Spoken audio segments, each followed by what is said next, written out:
मेरा नाम अक्सा है। हम 5 बहन भाई हैं, 4 बहनें और 1 भाई। मेरा ताल्लुक एक खाते पीते घराने से है।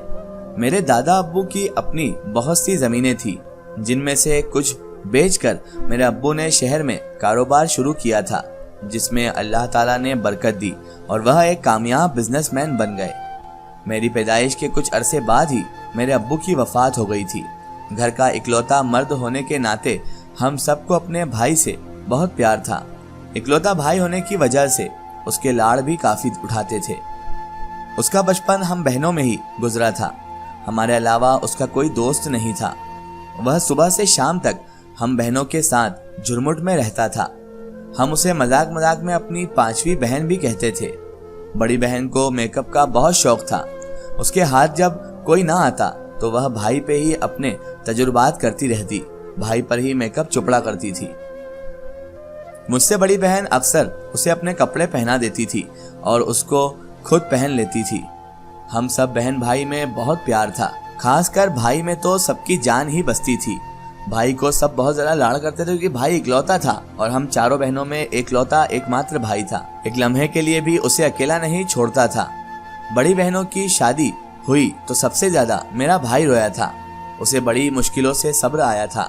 आहिस्ता आहिस्ता सब ठीक हो गया और वह भी अपनी नॉर्मल जिंदगी में वापस आ गया। यूं वक्त गुजरता गया। बड़ी 2 बहनों की शादी हुए 5 साल हो चुके थे। अब भाई की बारी थी। भाई से 1 साल छोटी मेरी एक और बहन थी और मैं सबसे आखिर में थी। भाई से जब शादी के लिए पूछा गया तो उसने मना कर दिया। आखिर तुम मना क्यों कर रहे हो? अम्मी ने झुंझलाते हुए पूछा। इकलौता बेटा होने के नाते उनको भाई की शादी के बड़े अरमान थे। बहुत अरमान थे कि भाई की शादी धूमधाम से करें। हमें भी भाई की शादी के बड़े चाव थे कि खूबसूरत सी चांद सी भाभी घर में आएंगी, घर में हम उसे लेकर आएंगे। मगर भाई था जो मानता ही नहीं था। भाई पता नहीं किस गुमान में जी रहा था। पता नहीं वो क्यों शादी के लिए इनकार कर दिया करता था। जब अम्मी पूछती वो साफ तौर पर मना कर देता था। कुछ भी कहो वो शादी के लिए राजी ही नहीं होता था। अम्मी अभी मेरा इरादा नहीं है, मुझे अपने बिजनेस को वक्त देना है। वैसे भी आप लोग दोनों बहनों की शादी करें, मेरी शादी तो हो ही जाएगी, आपको इतनी फिक्र क्यों है, मेरी तो खैर है। वह हर बार यही कहकर टाल जाता था अम्मी को। अम्मी बहुत ज्यादा चिढ़ती थी उस पर इसी वजह से कि वो शादी से मना करता है, शादी से इनकार करता है। यूं उसको टालते टालते 2 साल हो गए। मजबूरन उससे छोटी और मुझसे बड़ी बहन की शादी भी कर दी गई।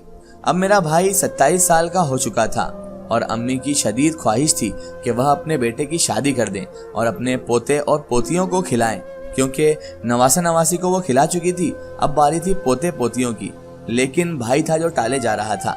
इन्हीं दिनों एक कजन की शादी में जाना हो गया। वहाँ एक लड़की अम्मी को भाई के लिए बड़ी पसंद आ गई। एक नजर में ही वो अम्मी को भा गई और उन्होंने सोच लिया कि ये मेरे घर की बहू बनेगी। घर आकर तस्वीर दिखाई तो हम सबको भी वह लड़की भाई के लिए बहुत अच्छी लगी। अब की बार हम सब ने भाई को बहुत मनाया और आखिर वह शादी के लिए मान गया। मेरा भाई अमीर और खूबसूरत था, इसलिए जब हमने उसका रिश्ता उस लड़की के यहाँ भेजा तो फौरन ही हाँ हो गई और हम भाभी ब्याह कर घर भी लेकर आ गए। 3-4 हफ्ते तो सब ठीक ठाक था, मगर फिर अचानक ना जाने क्या हुआ, भाभी एकदम बगैर बताए घर से चली गई और तलाक ले ली। हम सब तो बहुत ज़्यादा परेशान हुए कि उसने ऐसा क्यों किया। भाई ने भाभी से राब्ता करने की बहुत कोशिश की, मगर उसने बात करने से साफ तौर पर इनकार कर दिया। भाभी के घर भी गए, लेकिन उन लोगों ने दरवाज़ा ही नहीं खोला था हम लोगों के लिए। मेरा भाई एक मशहूर बिजनेसमैन था, इसीलिए हमने बहुत जल्द भाई की दूसरी शादी कर दी। जब भी शादी करते तो उनकी बीवी कुछ दिन बाद ही उनसे तलाक ले लेती। यूं हमने भाई की 7 शादियां कर दी थी। अब मैं भी इस चीज से तंग आ गई थी कि आखिर क्या वजह है कि 7 की 7 को ही तलाक चाहिए। तलाक हो गई सबकी। जब 7वीं भाभी ने भी तलाक का मुतालबा कर दिया था तो हम सब ने भाई को घेर लिया और उससे इन सब चीजों की वजह पूछी कि आखिर ऐसा क्या है जो तुमसे हर कोई तलाक लेके चले जाता है, कि आखिर ऐसा क्या करते हो तुम कि इसकी बीवियां दूसरे ही दिन इसको छोड़ जाती हैं।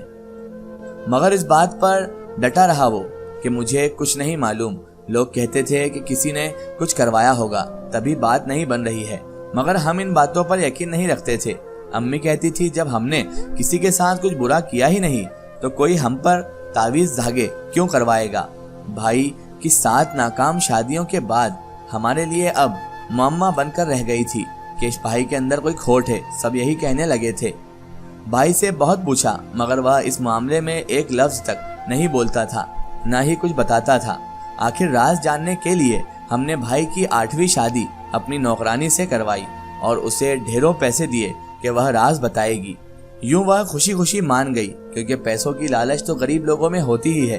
तो उसने भी लालच के चलते भाई से शादी कर ली और सब चीजों के लिए मान गई। वो बेचारी एक गरीब लड़की थी, इसलिए राजी हो गई थी। हमने धूमधाम से भाई की शादी की। शादी वाली रात वह चिल्लाती हुई बाहर आई और मुझे घसीटती हुई अंदर ले गई और मुझसे ऐसी बात बोली कि मेरे पैरों तले से जमीन निकल गई, क्योंकि मैं तो बिल्कुल तवक्को नहीं कर रही थी कि ऐसा कुछ सुनने को मिलेगा। वह कहने लगी कि बाजी, मैं घूंघट निकाले बैठी थी कि एक औरत की आवाज आई कि दफा हो जाओ, सज्जाद सिर्फ मेरा है। इस नौकरानी यानी मेरी 8वीं भाभी के कहने के मुताबिक मेरा भाई कमरे में आया ही नहीं था, बल्कि कोई औरत आई थी जो ये कह रही थी कि फौरन वापस चली जाओ, और वो वापस आ गई। जबकि हमने भाई को खुद कमरे में जाते देखा था। कमरे का हाल भी वैसा नहीं था जैसा हमने सजाया था। फूलों का नामो निशान नहीं था, हालांकि मैंने खुद बेड पर और पूरे कमरे में फूल फैलाए थे। मैं बदहवास होकर बाहर आई। पूरे घर में भाई को ढूंढा मगर कहीं नजर नहीं आया मेरा भाई मुझे ही। मुझे समझ नहीं आ रही थी कि ये हो क्या रहा है। मेरे सामने वह खुद कमरे में दाखिल हुआ था और अब वह कहीं पर भी नहीं था। हो सकता है भाई कमरे में आने के फौरन बाद कहीं चला गया हो। मैंने सोचा। मैंने भाई को कॉल मिलाई तो उसका फोन बंद आ रहा था। ये सूरत हाल बहुत परेशान कुन थी।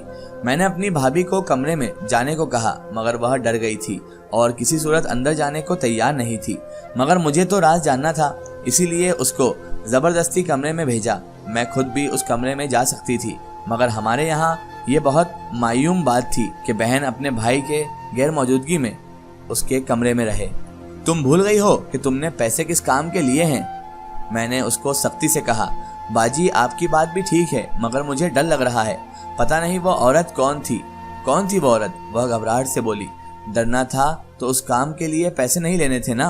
अब चलो जाकर पता लगाओ कि कौन औरत थी और ये सारा चक्कर क्या चल रहा है, वरना सारे पैसे वापस ले लूंगी।